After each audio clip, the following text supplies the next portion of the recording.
이거다. 이 정도로 심장을 들었다 놨다 하면서 이렇게 사람을 긴장시키고 매 장면 땀이 흐르게 하는 멜로 영화를 연출한 감독이 있었나요? 루카 구아다니노는 그냥 믿으시면 됩니다, 여러분. 티모시 샬라메가 없는 멜로 퀴어 지금부터 리뷰합니다. 갑자기 티모시 샬라메가 왜 나와요?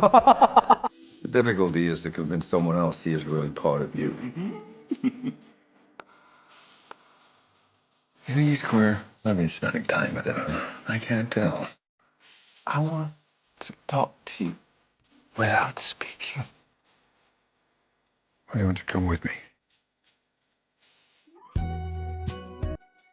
사람들이 가장 사랑하는 구아다니는 영화가 뭡니까? 뭐 콜바넴 얘기를 안 할 콜바넴이죠. 수가 없죠. 콜바넴이라고 우리가 심지어 부르잖아요. 영화에 이렇게 애칭이 생긴다는 거는요. 이거는 그냥 사람들의 그냥 하나의 현상이라는 겁니다. 그래서 콜바넴. 자, 포스터를 보시면서 이런 생각을 하셨을 거예요. 제목도 퀴어야. 그리고 너무 그 포스터와 스틸들이 너무 아름다운 뭐 해변에서 이렇게 두 남자가 있는 거야. 그래서 사람들이 이렇게 생각을 할 거예요. 아, 어른의 콜바넴인가? 그치. 라는 생각을 하실 중년의 겁니다. 콜바넴. 여러분, 기대를 버리세요. 여긴 티모시 샬라메가 없습니다. 자, 이 영화에서 중요한 이름 중에 하나로 제가 내밀어야 하는 것은 윌리엄 S. 버로즈라는 작가예요. 이 영화의 원작이죠. 이 퀴어라는 책은 이를테면 윌리엄 S. 버로즈가 어떤 사람이었습니까? 완벽한 아방가르드 작가였어요. 그쵸. 네. 그래서 이 사람의 원작을 영화로 만든 대표 작품이 데이비드 크로넨버그의 네. 네이키드 런치예요. 그 네이키드 런치를 보시면요, 여러분 어떤 생각이 드시냐면요, 이게 무슨 이야기야? 퀴어는 이 윌리엄 S. 버로우즈가 젊은 시절 이제 멕시코에서 잠시 살았어요. 그러면서 그때 이제 퀴어로서 그 당시에는 이제 퀴어, 그러니까 동성애자를 이야기하죠. 성소수를 얘기하죠. 네. 윌리엄 S. 버로우즈가 뭘로 유명했냐면 약쟁이로 유명했습니다. 네. 아, 정말 뭐라고 해야 되지? 약물의 성각자 같은 작가였습니다, 사실은. 이거 굉장히 어떻게 보면은 그 질서 정연하지 않은 비선형적인 구조로 봤을 때는 데이비드 린치 영화 결이 굉장히 맞아 있는 네. 그런 생각이 들고, 그래서 이건 한 편의 멜로 영화라기보다는 한 사람의 어떤 이 머리를 회집는 정신적인 여정을 그린 거죠. 근데 네. 실제로 이 영화가 어떤 내용이냐면, 자, 다니엘 크레이그가 연기하는 이 주인공이 멕시코의 작은 도시에서 그냥 삽니다. 거기서 이제 미국도 가기 싫고 그냥 맨날 술 먹고 그리고 약하고 이러면서 살아가요. 그런데 이제 몰핀 중독이에요. 그러니까 몰핀이 이제 이를테면 이제 아편이죠. 아편. 제정신이 아닙니다. 제정신이 아닌 삶을 사는데 어쨌든 그 나름의 커뮤니티가 있어요. 퀴어 커뮤니티가 또 있습니다. 그래서 게이 친구들도 있고. 그런데 어느 날 갑자기 너무나 아름다운 젊은 남자가 나타나는 거죠. 탐닉하고 싶은, 탐하고 싶은. 그를 너무 사랑하고 싶은데 문제가 뭐냐면 이 남자가 게이인지 아닌지 모르겠어. 몰라. 심지어 둘이 잠을 잤음에도 불구하고 아닌 그래도 것 같아. 아닌 것 같아. 그럼에도 그쵸. 불구하고 이 노쇠하고 늙은이 다니엘 크레이그가 기가 막힌 연기를 하죠. 그쵸. 네. 정말 지쳐 있어요. 옷은 다 예쁘게 입고 있는데 지쳐 있어요. 그거와 사랑에 빠진 거예요. 그래서 거기까지는 뭔가 이게 되게 멜로드라마처럼 진행이 됩니다. 네. 그럼 늙고 지친 약쟁이의 콜미 바이 요 네임이구나라는 생각을 하게 돼요. 하게 중반까지. 약간 만들어. 사이키델릭 콜미 바이 요 네임, 아, 인디아나 존스라고 해야 될까? 네네네네. 그 요소들이 다 있죠. 이 아야와스카라는 남미에 굉장히 유명한 그 환각 식물이 있어요. 네. 근데 이게 그 원주민들이 그 아야와스카라는 그 식물을 막 끓여요. 막 여러 가지 조합법이 돼. 끓여서 그걸 마시면 막 구토를 엄청나게 하고 이러다가 자신의 어떤 삶을 완전히 뒤바뀌어 놓을 정도의 어떤 인식론적인 경험을 한다고 해요, 이게. 그래서 그걸 찾아가기 시작해서 거기서 이 자기를 사랑하는지 아닌지도 모르는 이 아름다운 남자와 둘이서 그거를 합니다. 그 뒤로 영화는 데이비드 크로넨버그의 네이키드 런치에 맞먹는 사이키델릭 영화가 되죠. 지금 이 작품 안에 들어와서 여기서 그 정신세계를 나타내는 배우가 굉장히 중요하죠. 네. 우리에게는 너무 제임스 번드로, 그리고 이제 그 007의 그 딱 맞는 수트핏으로 우리를 쥐었다 놨다 했던 왜 이름 생각 안 나? 어지간히 좋아하셨나 보다. 다니엘 크레이그입니다. 이 본드의 어떤 새로운 역사를 본드가 아니고 본드입니다. 양 얘기하다 보니까 오늘 되게 본드를 마신 것 같은 진행이 되고 있어 지금. 그 근육이 말해주는 어떤 몸의 언어가 있었던 배우였어요. 근육 진짜 좋아해요. 어깨 근육 특히 좋아합니다. 제가 생각하기에는 수트를 한꺼풀 벗었다. 그 15년 동안 본드의 시리즈를 하면서 자신을 정말 견고하게 쌓았던 그것들을 이 영화를 통해서 어떤 방식으로든 벗고 허물어내고 본인이랑 더 마주하는 그 자기가 가지고 있던 숨기고 싶었던 어떤 지점까지도 꺼내놓는 연기를 이 리라는 캐릭터를 통해서 이제 그 다니엘 크레이그가 보여주고 68년생이에요. 네. 68년생이에요? 네. 연기 전환이라고 해도 과언이 아닌 그런 연기를 보여줍니다. 다니엘 크레이그가 되게 영리합니다. 왜냐하면 제임스 본드 같은 역할을 하잖아요. 한 프랜차이즈를 15년 정도 끌고 가면 그것은 그의 역사가 됩니다. 그런데 문제는 그 다음이에요. 스파이더맨의 토비 맥과이어는 그 전에 오스카 주연상 후보에 오를 정도로 연기를 굉장히 잘하는 걸로 유명하던 배우였어요. 그런데 스파이더맨 출연 이후에 이 사람은 출연작이 거의 없어요.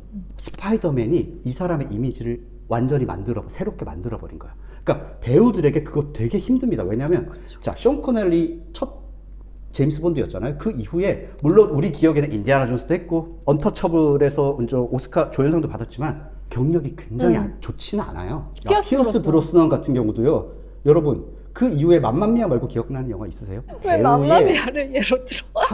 다니엘 네. 크레이그도 고민을 했을 거예요. 완전 본드와 다른 방식의 캐릭터를 연기하면서 망가져버리는 거예요. 나이브스 아웃 시리즈에서 게이 캐릭터를 연기를 하잖아요.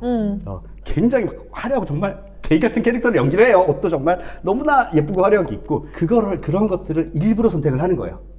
일부러 선택을 하면서 자신의 이미지를 해체를 시키는 건데 마침 정말 저는 이 퀴어가 이 다니엘 크레이그의 앞으로의 네. 경력에 큰 영향을 줄 거라는 생각이 듭니다. 근데 굉장히 아이러니하게도 수트를 벗었는데 그 안에도 수트를 입은 듯한 노출을 하고 있는데 수트를 입은 듯한 정도로 몸은 여전히 좋아. 몸이 여전히 너무 좋아. 물론 본드일 때도 굉장히 감탄하는 연기를 보여줬지만 이번에 다니엘 크레이그가 가지고 있는 역량이 무엇인지를 또 한 번 좀 확인하는 기회였던 것 같아요. 구하다니 영화를 여러분이 좋아하는 가장 큰 이유 중에 하나는 너무나 압도적으로 예쁘기 때문이죠. 아름답죠? 이 사람은 모든 것을 자기가 생각하는 미학적인 완성 그 프레임 안에 들어가는 모든 작은 물건들까지요. 이 사람은 다 자기가 선택을 하는 사람이에요. 그래서 본인 오브제가 많더라고요. 자기가 좋아하는 물건들을 엄청나게 넣고 네. 그리고 예쁘지 않으면 이 사람은 일단 칠 떠는 사람이 그게 느껴져. 왜냐하면 다니엘 크레이그도 윌리엄 S. 버로즈 역할이면 좀 몸이 풀어질 법도 했는데 굳이 근육을 이렇게 계속 달게 만든 이유는 벗겼을 때 아름다워야 되는 거거든. 아니 그래서 벗었는데 양복 입고 있는 것 같다니까. 스타일도 기가 막혀요. 멋에 살고 멋에 죽는 사람들이고 나의 이성적인 그런 관능적인 매력을 충분히 뽐내야 되기 때문에 그것들이 각자 캐릭터의 스타일로 구현이 되어 있다라는 생각이 들어요. 그러니까 이를테면 아이템도 음, 다니엘 크레이그 쓰고 있는 그 안경 브랜드를 나는 알아야겠어. 그런 아이템 하나하나가 너무 클래식하면서 너무 아름답고 그것들을 한 그 모든 것들이 전체 공간 안에서 마치 회화의 한 장면을 보는 회화의 한 장면이에요. 것처럼 그 구성이 되어 있죠. 약간 놀라게 돼. 왜냐면 처음 시작할 때 이게 음악을 진짜 잘 쓰잖아. 50년대 네. 멕시코가 무대인데 너바나 노래가 계속 나옵니다. 시작할 때 Come As You Are 이 노래가 나오면서 시작을 해요. 그래서 그래 너바나 괜찮지. 너바나가 왜냐면 윌리엄 에서 버로즈를 좋아했단 말이에요. 네. 뭔가 그 윌리엄 에서 버로즈의 그 책에는 약간 그 너바나 같은 그 얼터너티브의 정신이 맞는 것 같아요. 그래서 야, 이 사람은 전혀 어울리지 않을 것 같은 음악을 이렇게 접목시킨다, 입히는데 입힌다. 참 희한한 재주가 있다라고 생각을 하게 됩니다. 그래서 너바나 팬들은 꼭 보세요. 너바나 음악이 오랜만에 나옵니다.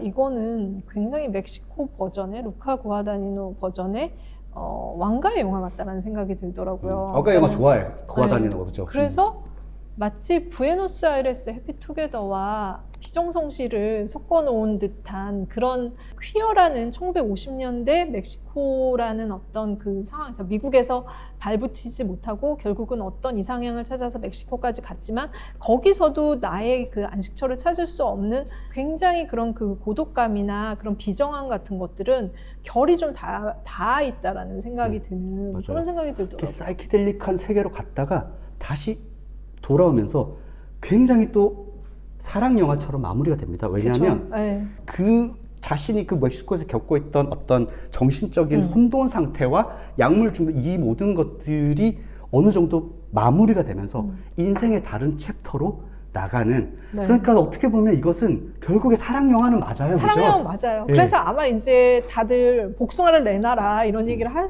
거예요. 뭐 복숭아를 내나 여기 정말 게이 섹스 장면이 노골적으로 나옵니다, 너무 여러분. 노골적으로 나와요. 네. 이 영화를 어떻게 보시면 되냐면 자 구아다니노의 모든 게 다 들어가 있어요, 여러분. 그런데 미리 윌리엄 S. 버로우즈가 어떤 사람이었는지 챗 GPT에 물어보시면 나옵니다. 그리고 유료 버전? 사실 나무 네. 위키에도 설명이 잘 돼 있어요. 요즘은 이런 거 보면. 그러니까 이 사람의 책까지 읽으실 필요는 없어요. 절반은 구아다니노의 영화지만 정말로 윌리엄 버로스에 바치는 영화이며 동시에 제가 보기에는 윌리엄 버로스의 원작을 가장 멋지게 영화한 걸작 네이키드 런치를 만든 데이빗 크로넨버그에 바치는 오마주 같은 영화이기도 해요. 네. 그래서 특히나 정말 그 시네마틱한 체험은 큰 스크린으로 하는 게 맞다. 극장 가서 네, 보세요. 극장 무조건 가서 보셔야 보세요. 됩니다. 너무 아름답습니다. 네. 구독, 좋아요? 댓글 알림 설정 해주세요. 해주세요.